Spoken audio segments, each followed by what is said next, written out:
नमस्कार साथियों, स्वागत है आप सभी का आपके अपने परिवार एक मिनट क्लासेस पर। प्यारे साथियों, आरआरबी ग्रुप डी एग्ज़ाम 2025 के लिए साथियों हमारा ये जो 60 डेज़ का जो साथियों आपका रणनीतिक जो प्लान है वो हमारा शुरू हो चुका है उड़ान सीरीज के साथ साथियों। तो आज जो हमारा सेशन है वो हमारा पहला सेशन है, 60 डेज़ का पहला सेशन है। और जो कि साथियों ये आपको रेगुलर बेसिस पर 9 बजे आपको सुबह उपलब्ध कराया जाएगा प्रत्येक रोज़। और इस सेशन में साथियों यानी कि साइंस के सेशन में हम लोग क्या क्या कवर करने वाले हैं, इसमें आपका फिजिक्स का प्रश्न रहेंगे, केमिस्ट्री के रहेंगे और बायोलॉजी के रहेंगे, यानी कि तीनों ही पार्ट आपके यहाँ पर देखने को मिलेंगे। और हर एक प्रश्न से संबंधित आपका जो भी एक्स्ट्रा फैक्ट होगा उसको भी साथियों हम लोग आपका जो है क्वेश्चन के हिसाब से साथियों आपका जो भी एक्स्ट्रा फैक्ट होगा उससे रिलेटेड आपका जो भी इर्द गिर्द घूमने वाला है यानी कि प्रश्न बनने वाले हैं उसको भी हम लोग साथियों क्वेश्चन के माध्यम से आपका हल करने वाले हैं। ठीक है, तो इस उड़ान सीरीज में आप सभी साथियों का बेहद ही आप सभी का स्वागत है। फिर से एक बार आप सभी का स्वागत करते हैं। तो साथियों इस सीरीज का साथियों हमें आप सभी का कितना प्यार मिलता है ये बहुत ज़्यादा मायने रखता है, क्योंकि इस सीरीज को लाने का सिर्फ एक ही उद्देश्य है कि आपका जो एग्ज़ाम है उसको किस तरीके से हम लोग आसानी से क्रैक कर सकते हैं, यही हमारा अंतिम लक्ष्य है। ठीक है साथियों, तो आपका प्यार जो है हमें किस तरह से मिलता है ये बहुत ज़रूरी है। अगर साथियों आप सभी का प्यार अगर नहीं मिलेगा तो फिर इस सेशन को हो सकता है कि हमें बीच में ही बंद करना पड़े, ये भी हो सकता है। ठीक है साथियों, और इस सेशन का जो पीडीएफ है वो हमारे एक मिनट क्लासेस का नीचे साथियों आपको टेलीग्राम चैनल का लिंक मिल जाएगा, वहाँ से आप टेलीग्राम ज्वाइन करके इस सेशन का प्रत्येक रोज़ जो सेशन आएगा उसका पीडीएफ भी आपको मिल जाया करेगा। ठीक है, तो ये था साथियों हम लोग का इंट्रो कर सकते हैं। तो आइए शुरू करते हैं आज के सेशन को और देखते हैं आज के सेशन में आपके किस तरह से यहाँ पर प्रश्न जो है हमने जो प्रश्न उठाए हैं वो साथियों आपका अब हाल ही में जैसे कि टेक्नीशियन हुआ, एलपी का एग्ज़ाम हुआ, या फिर आपका एनटीपीसी ग्रेजुएशन लेवल का एग्ज़ाम हुआ, तो अभी या फिर आपका 2022 में जितने भी साइंस के प्रश्न आपके ग्रुप डी में पूछे गए हैं तो सारा चीज़ हमने इस सेशन में कवर किया है। तो साथियों ये सेशन आपका बड़ा ही इंटरेस्टिंग रहने वाला है। तो आइए आज के इस सेशन को बेहतरीन तरीके से हम लोग शुरुआत करते हैं। चलिए, सेशन अगर पसंद आया तो लाइक ज़रूर करते चलिएगा और अपने साथियों को जो है साथियों आप जो है इस सेशन को शेयर भी कर दीजिएगा। आइए, अंत में बताना है आपका स्कोर कितना रहने वाला है। चलिए, पहला प्रश्न आपके स्क्रीन पर आ चुका है। आइए साथियों इस प्रश्न को उत्तर आपको देना है। जो पहला प्रश्न में इसमें क्या बोला गया है कि न्यूटन के अष्टक नियम में पहला तत्व डैश है। ठीक है, और अंतिम तत्व साथियों आपका अंतिम तत्व आपको ज्ञात करना है। ठीक है, मतलब न्यूटन का जो अष्टक नियम था उसमें पहला तत्व कौन था और अंतिम तत्व उसमें कौन था। ठीक है, यही हमें बताना है। तो कौन कौन से थे, तो न्यूटन का अष्टक नियम के अनुसार साथियों ये आपका हाइड्रोजन और थोरियम। ठीक है, हाइड्रोजन आपका पहला तत्व था और थोरियम का अंतिम तत्व था। ठीक है, चलिए आइए इससे संबंधित हम लोग का जो एक्स्ट्रा फैक्ट है उसको भी हम लोग देख लेते हैं। जैसे न्यूटन का अष्टक नियम ये एक क्या है, एक अंग्रेजी रासायनिज्ञ है जिसके द्वारा साथियों ये 1864 में प्रस्तावित किया गया था ये नियम। ठीक है, और इससे रिलेटेड आप देख सकते हैं कि यह नियम के अनुसार तत्वों का परमाणु भार के अनुसार से इन्होंने क्या किया था, इन्होंने साथियों का पीरियोडिक टेबल में जो आपके तत्व थे उसको यहाँ पर सजाया था। ठीक है, प्रत्येक 8वां तत्व पहले तत्व के समान यहाँ पर गुण प्रदर्शित करते थे इसके अनुसार से, जो कि संगीत के अष्टक के अनुसार समान थे। जैसे कि आपका सारे गामा पाधा निसा, उस हिसाब से इन्होंने जो है तत्व को यहाँ पर क्रम में बैठाया था। ठीक है, क्रम में लिए थे। आइए इससे रिलेटेड और भी आपका एक्स्ट्रा फैक्ट है, ये भी आप जो है आराम से आप इसको देख सकते हैं। ये उस समय कितने तत्व यहाँ पर ज्ञात है, तो उस समय अगर पूछा जाए तो साथियों ये 56 ही तत्व ज्ञात है, जिसमें पहला तत्व हमारा क्या था, हाइड्रोजन, और अंतिम तत्व आपका थोरियम था। ठीक है, आइए इससे रिलेटेड आपका और भी एक्स्ट्रा फैक्ट है, इसको भी आप जो है यहाँ पर पढ़ लीजिए। और ये जो साथियों आपका पीडीएफ है ये हमारे टेलीग्राम पर आपको मिल जाएंगे। ठीक है, बाद में भी आप देख सकते हैं। आइए चलिए अगला जो प्रश्न है, ये अगला प्रश्न क्या है, मिट्टी में पानी के नीचे की ओर विस्तार किस प्रक्रिया द्वारा होता है। तो मिट्टी में साथियों पानी का जो विस्तार है ये किस प्रक्रिया द्वारा होता है, तो ये प्रक्रिया जो होता है ये आपका स्यंदन। ठीक है, तो और कौन सा ऑप्शन में है, ऑप्शन नंबर यहाँ पर 4 हो जाएगा। ठीक है, ये आपका ऑप्शन नंबर 4 हो जाएगा इस प्रश्न का।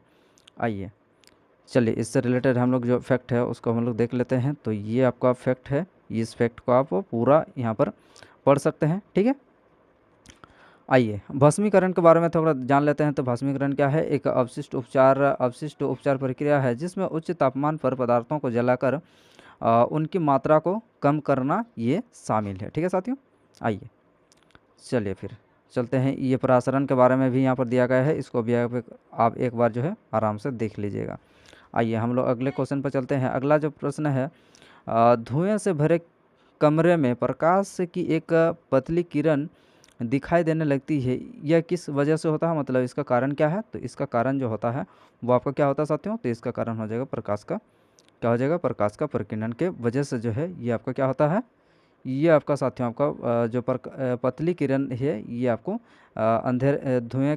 धुएं से भरे कमरे में ये दिखाई देती है। ठीक है, क्या हो जाएगा? प्रकाश के प्रकीर्णन की वजह से।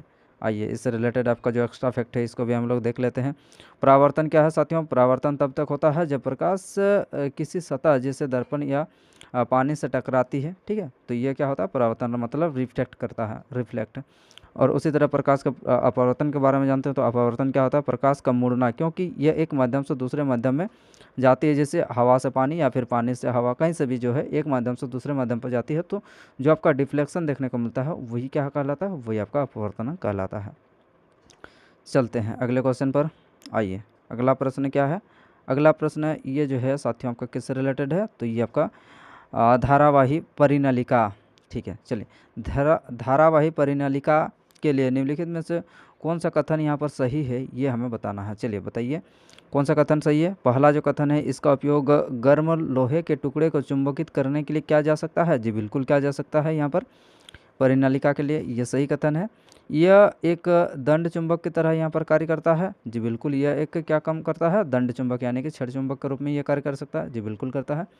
क्षेत्र रेखाएं संकीर्ण होते हैं? नहीं, क्षेत्र रेखाएं क्या होता है? संकीर्ण यहाँ पर नहीं होते हैं परिनलिका के लिए। ठीक है, तो कौन सा ऑप्शन में साथियों हम लोग का यहाँ पर हो जाएगा? आइए देखते हैं। तो 1 और 2, आइए कौन सा ऑप्शन में है? यहाँ पर ऑप्शन नंबर आपका यहाँ पर 3 होना चाहिए। ठीक है, 1 और 3। चलिए आइए ऑप्शन नंबर 3 हमारा इस प्रश्न का बिल्कुल करेक्ट आंसर हो जाएगा। आइए इससे रिलेटेड हम लोग का जो फैक्ट है उसको हम लोग देख लेते हैं। नर्म लोहे का क्रोड यानी कि नर्म लोहा परिनलिका में उपयोग किया जाता है, क्योंकि यह परिनलिका के क्षेत्र में संपर्क में आने पर क्या होते हैं साथियों आपका अस्थायी चुंबक के रूप में ये कार्य करके चुंबकीय क्षेत्रों को क्या करते हैं? ये बढ़ाते हैं। ठीक है, और परिनलिका में चुंबकीय क्षेत्र, परिनलिका के अंदर चुंबकीय क्षेत्र में लगभग एक समान और इसके अक्ष के समांतर होता है, जबकि बाहर की ओर ये कमज़ोर और असमान होता है। ठीक है, ये भी फैक्ट आपको ध्यान रखना है। आइए अगला जो सवाल है ये हमारा सवाल है, कशेरुकी प्राणियों की यकृत कोशिकाओं में SER यानी कि स्मूथ एंडोक्राइन रेटिकुलम जो है ये द्वारा कौन सा महत्वपूर्ण कार्य किया जाता है? तो ये SER जो कशेरुकी प्राणियाँ होता है ये आपका यकृत कोशिका में ये किस रूप में ये महत्वपूर्ण कार्य निभाते हैं? तो ये दवाओं और जहरों का निष्क्रियकरण ये करते हैं। तो कौन सा ऑप्शन में है? ये हमारा ऑप्शन नंबर क्या हो जाएगा? ऑप्शन नंबर हमारा 3 बिल्कुल सही हो जाएगा। दवाओं और जहरों का क्या करते हैं? निष्क्रियकरण हो जाएगा। ठीक है, आइए इससे रिलेटेड आपका जो फैक्ट है ये भी आप देख सकते हैं। ये क्या करते हैं? ये चिकनी एंडोप्लाज्मिक क्या होता है? रेटिकुलम होता है। ठीक है, इससे रिलेटेड आप फैक्ट भी इसको आप देख सकते हैं। चलिए बढ़ते हैं आगे की ओर और देखते हैं अगला प्रश्न जो है ये अगला प्रश्न क्या है? अगला प्रश्न आपके स्क्रीन पर जो है क्लोरोक्षार प्रक्रिया में डैश डैश और डैश 3 उत्पाद बनते हैं। तो क्लोरो जो क्षार होते हैं, जो बेस होते हैं, इसमें कौन कौन से उत्पाद बनते हैं? तो इसमें साथियों आपको बनते हैं हाइड्रोजन, क्लोरीन और NaOH यानी कि सोडियम हाइड्रोक्साइड बनते हैं। ठीक है, तो कौन सा ऑप्शन है? ऑप्शन नंबर हमारा 3 जो है इस प्रश्न का बिल्कुल सही उत्तर आपके पास निकल के आना चाहिए। ठीक है, चलिए बढ़ते हैं अगले क्वेश्चन पर चलते हैं। उससे इस प्रश्न से रिलेटेड आपका जो फैक्ट है ये भी आप आराम से देख सकते हैं। इससे आपका जो साथियों आपका उत्पाद बनता है ये आपका हाइड्रोजन, क्लोरीन और सोडियम हाइड्रोक्साइड बनता है यानी कि NaOH बनता है। ठीक है, इस प्रक्रिया में सोडियम क्लोराइड यानी कि नमक के साथ जो है ये आपका सांद्र जलीय विलयन का क्या किया जाता है? तो ये हाइड्रोलिसिस ये शामिल है। ठीक है, आइए बढ़ते हैं आगे की ओर और अगला जो प्रश्न है ये अगला प्रश्न क्या है? विद्युत मोटर का वह भाग जो उसमें धारा के प्रवाह की दिशा को उलट देता है वो क्या है साथियों? जो धारा की दिशा को क्या करता है? ये उलट देता है। ठीक है, तो विद्युत मोटर में वह कौन सा भाग हो जाए? वो भाग हो जाएगा विभक्त वलय हो जाएगा। ठीक है, विभक्त वलय यानी कि ऑप्शन नंबर 2 हमारा करेक्ट हो जाएगा। आइए इससे रिलेटेड आपका जो फैक्ट है इसको भी हम लोग थोड़ा देख लेते हैं। ब्रश साथियों, ब्रश आमतौर पर कार्बन के बने होते हैं और मोटर के स्थिर भागों और घूर्णन आर्मेचर के बीच धारा को स्थानांतरण करने के लिए क्या उपयोग किए जाते हैं।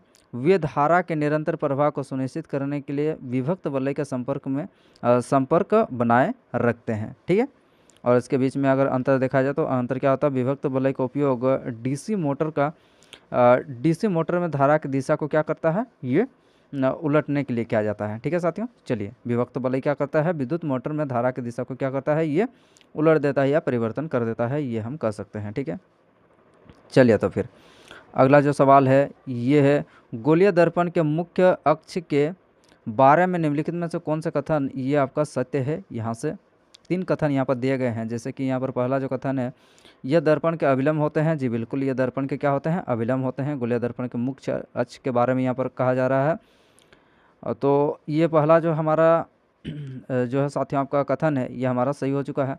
अपतन बिंदु हमेशा मुख्य अक्ष पर स्थित होते हैं, ये बताइए। अपतन बिंदु आपका मुख्य अक्ष पर आपका स्थित होते हैं।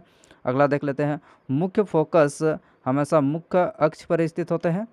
मुख्य फोकस या मुख्य अक्ष पर स्थित होते हैं। जी बिल्कुल, मुख्य फोकस जो है ये आपका मुख्य अक्ष पर ये क्या होते हैं, स्थित होते हैं। अपतन बिंदु हमेशा मुख्य अक्ष पर ये स्थित नहीं होते हैं। तो ये क्या हो जाएगा हमारा जो दूसरा कथन है ये हमारा गलत हो जाएगा, यानी कि 1 और 3 हमारा होना चाहिए। आइए 1 और 3 कौन सा ऑप्शन में है, तो ये आपका 1 और 3 हमारा हो जाएगा ऑप्शन नंबर 1। यहाँ से इस प्रश्न का बिल्कुल सही और सटीक आंसर आपके पास निकल के आना चाहिए। आइए चलते हैं आगे की ओर। तो 1 और 3 यानी कि ऑप्शन नंबर हमारा 1 में है। चलिए बढ़ते हैं आगे की ओर और देखते हैं अगला जो सवाल है। ये सवाल में क्या बोला गया है कि बल्ब के तंतु को अत्यंत पतला और लंबा बनाने का जो उद्देश्य है ये क्या है। तो जो बल्ब होता है, जो साथियों का बल्ब होता है, बल्ब के अंदर जो आपको फिलामेंट आपको देखने को मिलता है वो अत्यंत पतला और लंबा क्यों बनाया जाता है, ये उसका बनाने का मुख्य उद्देश्य ही क्या है, ये आपसे पूछा गया है। तो उसका मुख्य उद्देश्य क्या होता है, तो उसका मुख्य उद्देश्य होता है साथियों आपका उच्च प्रतिरोध, यानी कि हाई रेजिस्टेंस आपका बनाया जाता है, जिस वजह से क्या होता है वो बहुत ज़्यादा गर्म हो जाता है और बहुत ज़्यादा गर्म होने की वजह से वो क्या कहता है, वो रोशनी देने लगता है, यानी कि लाइट आप जो है वो फैलाता है। ठीक है, तो क्या हो जाएगा साथियों, इस प्रश्न का उत्तर जो है वो आपका उच्च प्रतिरोध हो जाएगा। ठीक, आइए इससे रिलेटेड आपका जो एक्स्ट्रा फैक्ट है ये भी आप देख लीजिए एक बार आराम से। ठीक है, ये बनाया जाता है क्यों, इससे प्रतिरोध क्या होता है बढ़ाया जा सके, क्योंकि उच्च प्रतिरोध विद्युत ऊर्जा को क्या करता है आपका कुशलतापूर्वक ऊष्मा और प्रकाश में ये क्या करता है, ये परिवर्तन करता है। और भी जो आपका एक्स्ट्रा फैक्ट है ये भी आप आराम से यहाँ पर देख लीजिएगा। ठीक, आइए बढ़ते हैं आगे की ओर और चलिए देखते हैं अगला प्रश्न जो है ये आपके स्क्रीन पर आ चुका है। सवाल है आपके पास कि निम्नलिखित में से किस प्रकार की छवियां पर्दे पर प्राप्त की जा सकती है साथियों। तो किस प्रकार की छवियां जो है आपको पर्दे पर प्राप्त कर सकते हैं, कौन सा यहाँ पर फोटो बताइए। यहाँ पर वास्तविक और आवर्धित, वास्तविक और संकुचित, आभासी और आवर्धित, या फिर आभासी और संकुचित। चलिए सवाल है आपके पास यहाँ पर, बेहतरीन सवाल है, ध्यान से देखिए और सवाल का जवाब आपको बताना है। अंत में आपको बताना है आपने कितने स्कोर करे हैं आज के इस सेशन से।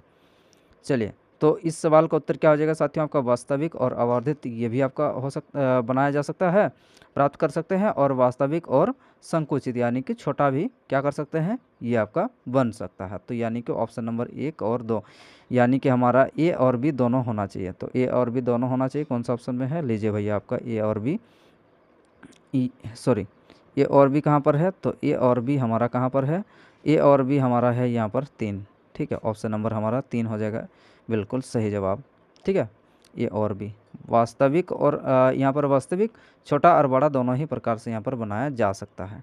ठीक है, बढ़ते हैं आगे की ओर और देखिए अगला जो सवाल है ये आपका ग्रुप डी 2022 आपका जो इवनिंग शिफ्ट है, यानी कि शाम का जो शिफ्ट है उसमें आपका पूछा गया सवाल है, इनमें से कौन सा कैल्शियम सल्फेट क्या है, डाइहाइड्रेट से बना एक मृदु निर्जलित प्राकृतिक रूप से पाया जाने वाला खनिज जिसका उपयोग व्यापक रूप से दीवारों और छतों को कवर करने के लिए यहाँ पर प्रयुक्त वॉल बोर्ड का निर्माण किया जाता है। तो ये क्या हो जाएगा साथियों, तो इस प्रश्न का उत्तर हो जाएगा ये कौन हो जाएगा, ये जिप्सम से किया जाता है। ठीक है, किससे किया जाता है, तो ये जिप्सम का उपयोग यहाँ पर किया जाता है दीवारों और छतों को कवर करने के लिए। ठीक है, आइए ऑप्शन नंबर क्या हो जाएगा, ऑप्शन नंबर जो है साथियों आपका जिप्सम हो जाएगा। जिप्सम का फॉर्मूला अगर पूछा जाए कोई, तो जिप्सम का फॉर्मूला आपको बताना है कि COC4 इंटू 2H2 हो जाएगा ये जिप्सम का फॉर्मूला। ठीक, चलिए आइए इससे रिलेटेड आपका जो भी फैक्ट है यहाँ पर आप आराम से देख लीजिएगा।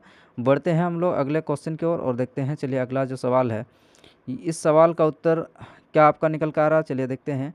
नेहा हाइपर एसिडिटी से पीड़ित है। ठीक है, हाई एसिडिटी से क्या है, नेहा पीड़ित है।